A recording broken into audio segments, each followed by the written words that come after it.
दोस्तों आज हमारी वीडियो का टॉपिक है केवीए और किलोवाट में क्या अंतर होता है। दोस्तों अगर आप इलेक्ट्रिक वर्क करते हैं तो आज का वीडियो आपके लिए बहुत ही ज्यादा इंपॉर्टेंट है, क्योंकि हमारी इलेक्ट्रिक बहुत सारी ऐसी मशीनें होती हैं जिनकी रेटिंग आपको केवीए या किलोवाट में आपको देखने को मिलेगी। तो इस तरीके के क्वेश्चन दोस्तों इलेक्ट्रिकल इंटरव्यू में पूछ लिए जाते हैं और दोस्तों इसका आंसर पता होना हम लोगों को जरूरी है। तो दोस्तों देर ना करते हुए फटाफट इस वीडियो में इसका आंसर जान लेते हैं। आखिर हमारा केवीए क्या होता है, किलोवाट क्या होता है, और दोस्तों साथ में हम ये भी जानेंगे आखिर इन दोनों में डिफरेंस क्या होता है। तो दोस्तों सबसे पहले हमको मालूम होना चाहिए आखिर हमारा केवीए क्या होता है और दोस्तों किलोवाट क्या होता है। सबसे पहले हमको मालूम होना चाहिए आखिर ये है क्या चीज, तभी हम इनके बारे में डिटेल्स में जान पाएंगे। तो दोस्तों सबसे पहले मैं आपको बता दूं कि हमारा केवीए और किलोवाट जो दोस्तों ये दोनों दोनों जो वैल्यू है ना दोस्तों, ये हमारी एक तरह की पावर है। दोस्तों ये पावर है हमारी इलेक्ट्रिकल में किसी मशीन की, यानी किसी भी मशीन की हो सकती है। आपने अक्सर देखा होगा हमारे जो ट्रांसफॉर्मर होते हैं दोस्तों, उसकी रेटिंग आपको देखने को मिलेगी केवीए में। और जो दोस्तों हमारी इलेक्ट्रिकल मोटर वगैरह होती है या कोई हमारी अदर मशीनें होती है, उसकी आपको किलोवाट में देखने को मिलेगी, इसकी जो पावर होती है। तो दोस्तों ये जो हमारी केवीए और किलोवाट है, ये क्या है दोस्तों, हमारी इलेक्ट्रिकल में एक पावर है। और दोस्तों ये पावर मान मतलब कि दोस्तों एक तरह से ताकत है हमारी मशीन की। क्या है दोस्तों, एक तरह से हमको ये दिखाता है केवीए और हमारा किलोवाट कि हमारी मशीन की पावर या ताकत कितनी है। दोस्तों हमारी मशीन की पावर या ताकत को नापने के लिए ही ये डिसाइड किया जाता है कि आखिर हमारी कितने केवीए या कितने किलोवाट का कोई मशीन है। तो दोस्तों ये तो आप समझ गए कि आखिर हमारा केवीए क्या है और किलोवाट क्या है। दोस्तों ये हमारी पावर है। तो दोस्तों आपके मन में एक डाउट आ रहा होगा कि हमारी पावर दो तरह से क्यों, केवीए और किलोवाट क्यों। तो दोस्तों इसको समझाने के लिए बहुत ही सिंपल है, यानी कि इसको समझने के लिए बहुत ही ज्यादा सिंपल है। दोस्तों किलोवाट जो होती है हमारी जो पावर खर्च की गई हो, और दोस्तों केवीए होती है जो टोटल भेजी गई पावर। दोस्तों इसको कुछ ऐसे समझाने की कोशिश करता हूं मैं आपको। हमारी कोई मोटर है दोस्तों, क्या है, हमारी कोई मोटर है और मोटर को मुझे चलाना है, तो मैं क्या दूंगा मोटर को, एक तो मैं उसको दूंगा फेस वायर, यानी कि फेस से सप्लाई दूंगा, एक दूंगा मैं न्यूट्रल वायर की सप्लाई, तो तभी हमारी मोटर रन कराएगी।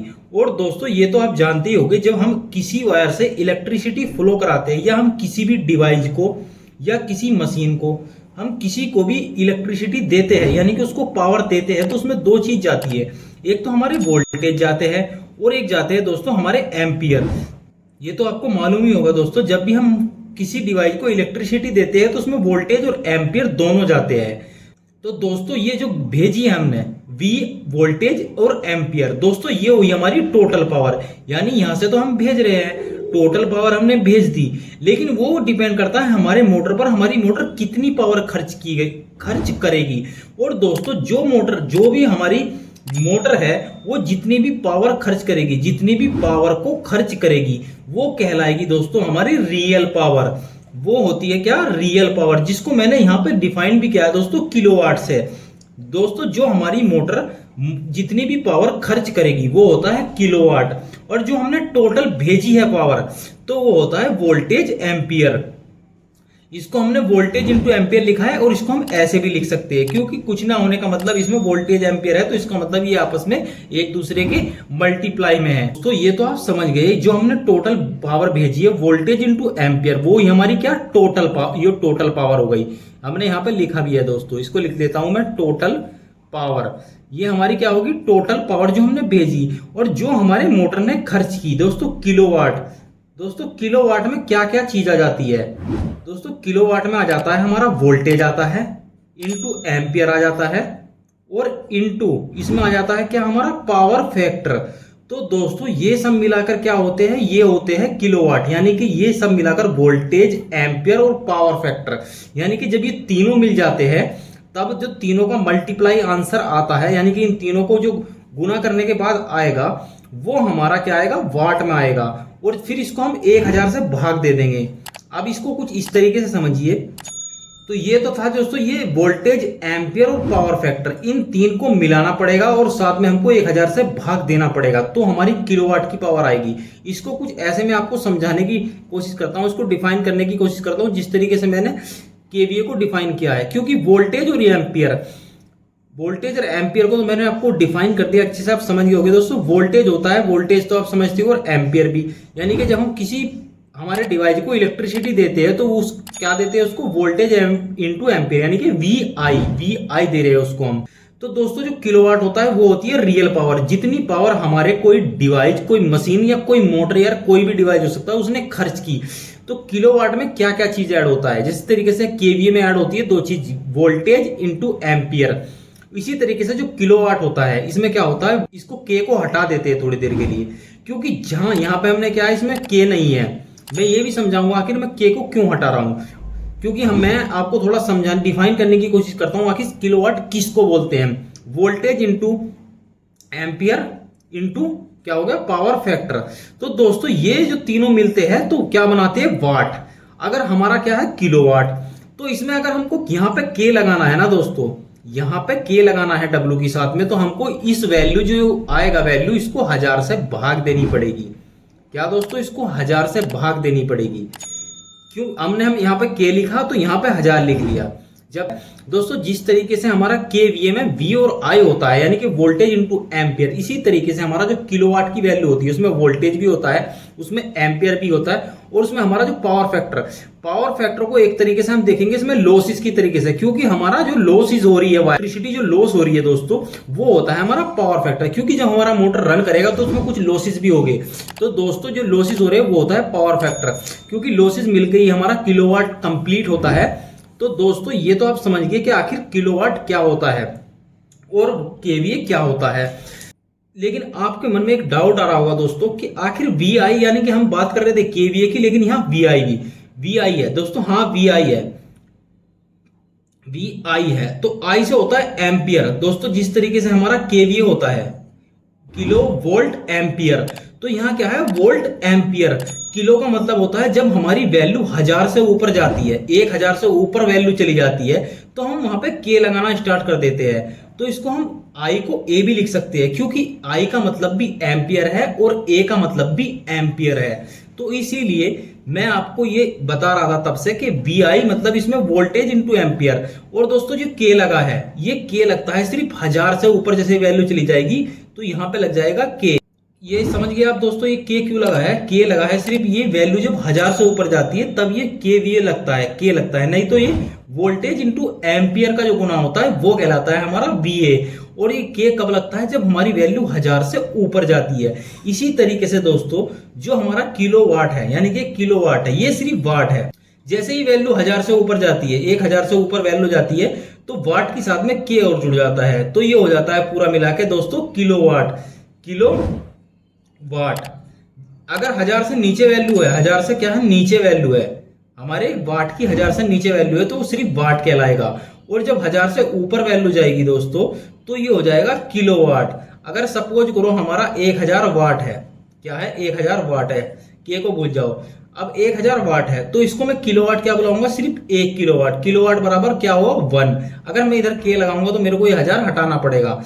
तो उम्मीद है दोस्तों ये तो आप समझ गए होंगे आखिर हमारा किलोवाट किसको बोलते हैं और केवीए किसको बोलते हैं। ये तो आपका कॉन्सेप्ट लगभग क्लियर हो गया कि आखिर किलोवाट किसको बोलते हैं हम, केवीए किसको बोलते हैं।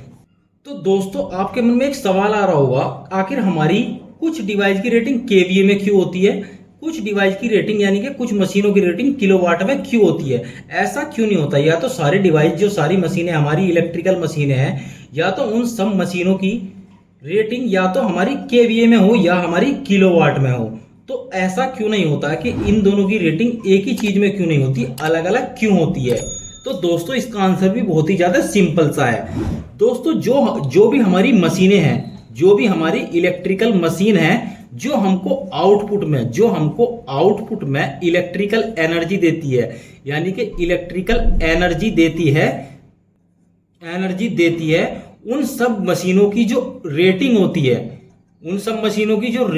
है, वो होती है केवीए में। जिस तरीके से दोस्तों हमारा कोई ट्रांसफॉर्मर हो गया, ट्रांसफॉर्मर की रेटिंग आपको केवीए में मिलेगी। हमारा कोई डीजल जनरेटर डीजी हो गया, उसकी रेटिंग आपको केवीए में मिलेगी। तो दोस्तों जो हमारे डिवाइस अक्सर हमको आउटपुट में इलेक्ट्रिकल एनर्जी देते हैं, उन सब डिवाइस की हमको जो रेटिंग होती है ना दोस्तों, वो आपको देखने को मिलेगी केवीए में। जो भी डिवाइस हमको आउटपुट में इलेक्ट्रिकल एनर्जी देंगे, तो उन सब की रेटिंग हमको केवीए में देखने को मिलती है। तो दोस्तों ये बात सुन के आपके मन में एक सवाल आ रहा होगा, आखिर जो हमारी एमसीबी यानी कि कोई भी हमारे सर्किट ब्रेकर होते हैं, जो हमारे सर्किट ब्रेकर होते हैं दोस्तों, तो वे भी तो हमको आउटपुट में इलेक्ट्रिकल एनर्जी ही देते हैं, तो उनकी रेटिंग केवीए में क्यों नहीं होती, उनकी रेटिंग एम्पियर में क्यों होती है। तो दोस्तों ये चीज आप शायद ना जानते हो, लेकिन आप में से कुछ लोग जानते भी हो। जितने भी हमारे एमसीबी यानी कि कोई भी हमारे सर्किट ब्रेकर होते हैं, सर्किट ब्रेकर चाहे कोई भी सर्किट ब्रेकर हो, उनकी जो रेटिंग होती है वो भी हमारी वीए यानी कि केवीए में ही होती है। और दोस्तों वो चीज हम इसलिए नहीं देख पाते क्योंकि जो हमारी एमसीबी या एमसीबी हो गई या एमसीसीबी हो गई या एसीबी हो गई, एसीबी पे तो दोस्तों क्लियर लिखा होता है, लेकिन एमसीबी जो होती है ना दोस्तों, उस पे हम इसलिए कई लोग नहीं देख पाते उस पे, क्योंकि दोस्तों उसकी जो रेटिंग है, उसकी जो एमसीबी की जो रेटिंग है वो ज्यादा है, मतलब 1000 से ऊपर में नहीं होती, इसीलिए वहां पे के नहीं लिखा होता, वहां पे सिर्फ बी और ए लिखा होता है। और दोस्तों इसको मैं डिफाइन भी कर सकता हूं आपके सामने। दोस्तों जो हमारा कोई भी सर्किट ब्रेकर होता है, चाहे एमसीबी, एमसीसीबी, चाहे एसीबी, चाहे कोई भी सभी सर्किट ब्रेकर हो, दोस्तों उसमें जो वोल्टेज होते हैं, उसके जो वोल्टेज होते हैं ना, वो होते हैं एक तरह से बिल्कुल फिक्स। हमारे वोल्टेज क्या होते हैं, फिक्स होते हैं। सिर्फ हमारी जो बड़े सर्किट ब्रेकर हो, जैसे एसीबी हो गया, तो एसीबी में तो दोस्तों कुछ रिले लगी होती है, तो उसमें हम सेटिंग कर देते हैं, उसमें वोल्टेज ऊपर नीचे हो सकते हैं। और तो दोस्त बीसीबी इस तरीके के जो डिवाइस है, उनमें तो अलग से रिले लगी होती है, तो उसकी मैं बात नहीं कर रहा हूं, मैं भी बात कर रहा हूं जिसमें एक तरह से फिक्स होता है, उसमें हम कोई सेटिंग अपनी तरफ से नहीं कर सकते। जैसे एमसीबी हो गया दोस्तों, या हमारा एमसीसीबी हो गया, मैं इन सब डिवाइस की बात कर रहा हूं हमारे सर्किट ब्रेकर की। तो दोस्तों इसके जो वोल्टेज होते हैं वो फिक्स होते हैं। वोल्टेज क्या हो गया दोस्तों, हमारे फिक्स हो गए। और क्या हो गया दोस्तों, एक हमारी जो एमसीबी आती है कोई भी, वो क्या आती है, उसमें एम्पियर से रेटिंग आती है। क्या आती है, एम्पियर से रेटिंग आती है। यह तो हमारी आएगी 16 एम्पियर, 32 एम्पियर, या हमारी 50 एम्पियर या 63 एम्पियर, तो इस तरीके से रेटिंग आती है। तो हमारा वोल्टेज क्या हो गया, फिक्स हो गया, और इनटू हमारी रेटिंग दी होती है उस पर एम्पियर में। तो ये क्या हो गया दोस्तों, V और A।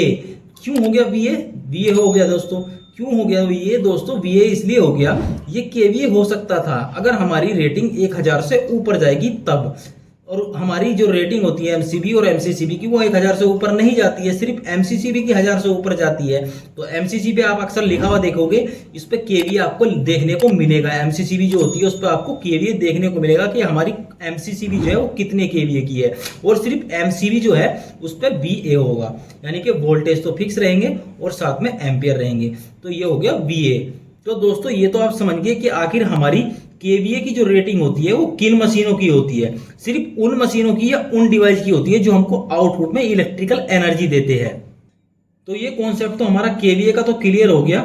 दोस्तों हम ये भी जानेंगे, अगर हमसे इंट्रो में क्वेश्चन कर लिया जाता है कि केवीए और किलोवाट में क्या अंतर होता है, और आखिर हमारी केवीए की रेटिंग किसकी होती है और किलोवाट की रेटिंग किसकी होती है, ऐसा क्यों होता है, तो इसका आंसर मैं आपको बताऊंगा, जो आपको इंटरव्यू में आंसर देना है। अभी हम पहले किलोवाट को समझ लेते हैं, आखिर किलोवाट की रेटिंग किस किस की होती है। दोस्तों किलोवाट की जो रेटिंग होती है उन डिवाइस की होती है या उन मशीनों की होती है जो मशीनें हमको आउटपुट में इलेक्ट्रिकल एनर्जी को छोड़कर अदर एनर्जी देती है, यानी कि अदर एनर्जी देती है, उसकी जो रेटिंग होती है वो होती है दोस्तों किलोवाट में। जैसे कोई हमारी यानी कि लाइट की फॉर्म में एनर्जी मिल रही हो, हमारी लाइट है, क्या दे रही है हमको, लाइट की फॉर्म में एनर्जी देनी है। हमारी कोई मोटर है तो मोटर दे रहा है हमको मैकेनिकल की फॉर्म में एनर्जी, मैकेनिकल एनर्जी की फॉर्म में एनर्जी, यानी कि मैकेनिकल एनर्जी दे रहा है हमको क्या, मोटर। क्योंकि दोस्तों हम मोटर को सप्लाई देते हैं तो हमारी मोटर घूमने लगती है, वो क्या होता है, हमको मैकेनिकल सप्लाई देता है। अगर हम किसी लाइट को हम सप्लाई देते हैं तो वो भी हमको इलेक्ट्रिकल एनर्जी नहीं देती है दोस्तों, वो भी क्या देती है हमको, लाइट की फॉर्म में एनर्जी देती है। तो उन सब डिवाइस की जो हमको इलेक्ट्रिकल एनर्जी छोड़कर अदर एनर्जी देते हैं, यानी कि हमारी इलेक्ट्रिसिटी को अदर एनर्जी में कन्वर्ट करते हैं, सिर्फ इलेक्ट्रिकल एनर्जी को छोड़ के। अदर किसी में भी हो सकता है दोस्तों, हमारी मैकेनिकल हो सकती है, हमारी लाइटिंग एनर्जी हो सकती है। तो इन सब में जो हमारी कन्वर्ट करती है उसकी जो रेटिंग होती है किलोवाट में होती है। उन सब डिवाइस की जो रेटिंग होती है वो होती है किलोवाट में।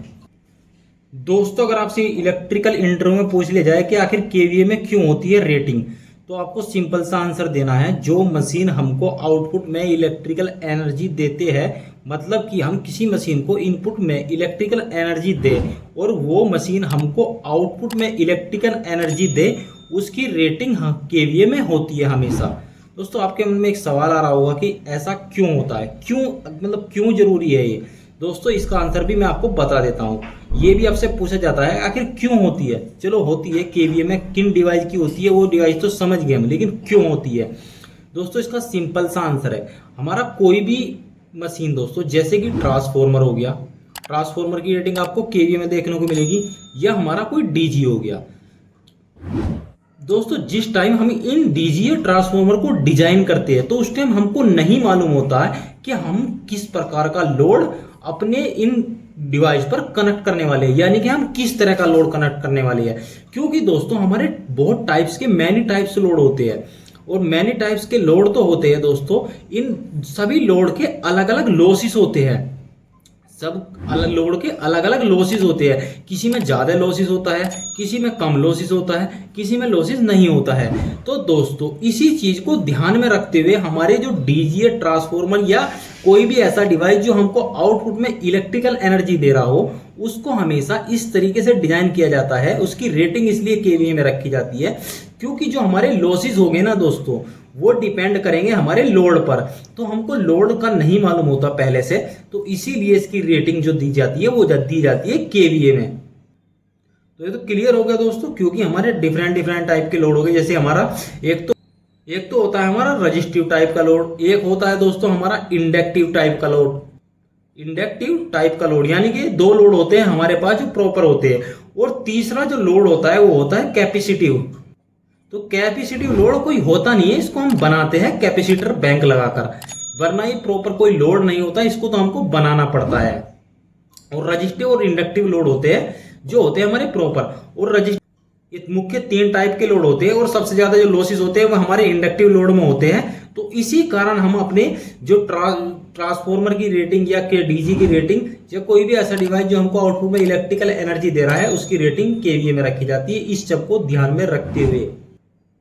उम्मीद है दोस्तों आज की वीडियो से कुछ आपको अच्छी जानकारी मिली होगी। वीडियो अच्छा लगा हो तो वीडियो को लाइक कर दीजिए। अगर आप हमारे चैनल पर नए हैं तो चैनल को सब्सक्राइब करके बेल आइकन प्रेस कर लीजिए, ताकि आने वाली वीडियो की नोटिफिकेशन आप लोगों को मिलती रहे। आज की वीडियो में धन्यवाद दोस्तों, मिलते हैं अगली वीडियो में।